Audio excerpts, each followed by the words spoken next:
You ask Tiger to solve. This deals with linear equations with one unknown. The final result is x equals 5.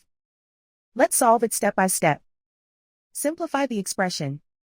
Expand the parentheses. Multiply the coefficients. Simplify the arithmetic. Group like terms.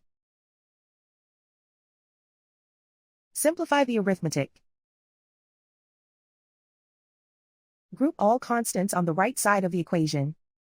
Add 6 to both sides. Simplify the arithmetic.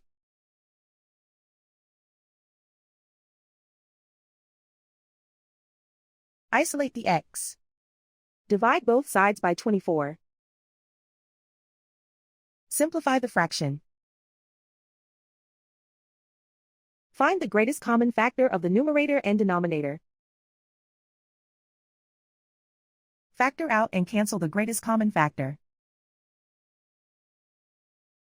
And so the final result is x equals 5.